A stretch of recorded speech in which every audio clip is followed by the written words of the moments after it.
تعرف اللي انت تقدر تعيش في البرازيل لمدة سنة كاملة وتاخد التأشيرة وانت حاطط رجل على رجل مع عالم السفر؟ اسمع الفيديو ده للآخر. تأشيرة الرحالة. التأشيرة دي بتحلك تقييم سنة كاملة هنا في البرازيل، وكمان تقدر تجدد إقامتك، ولكن في شروط. لازم أن يكون دخلك $1500 أو يكون في كشف حسابك البنكي $18,000. التأشيرة دي بنسميها احنا الرحالة، وهي اسمها تأشيرة الديجيتال.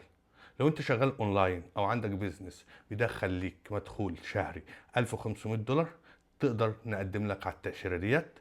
بتحتاج اثبات اللي انت عندك دخل ثابت $1500، او عندك كشف حساب بنكي $18,000.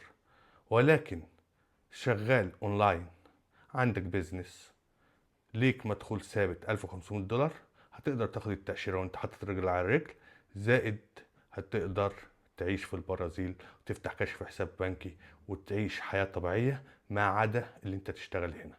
فلازم يكون دخلك من خارج البرازيل.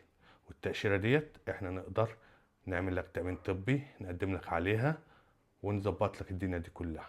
فاحنا النهاردة هنقدم على التأشيرة دي لعميل في دبي. فأي حد محتاج خدمات لوجستية تواصل معانا، سواء تقديم ملفك للسفارة، دعوات سياحية موثقة في وزارة السياحة والخارجية والسجل المدني، وخطة السفر مع الفنادق مؤكدة. وكمان بنقدم لك الملف، بنراجع ورقة ورقة نزيد نسبة قبول التأشيرة. كمان بنحجز طيران مؤكد، وبنعمل شغلنا مظبوط.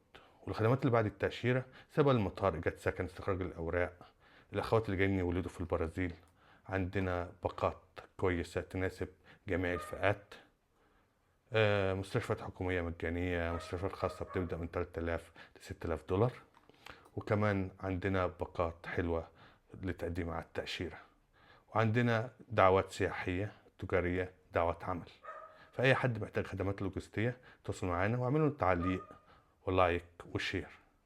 فأي حد محتاج خدمات لوجستية تواصل مع عالم السفر، ثقة، أمان، شفافية.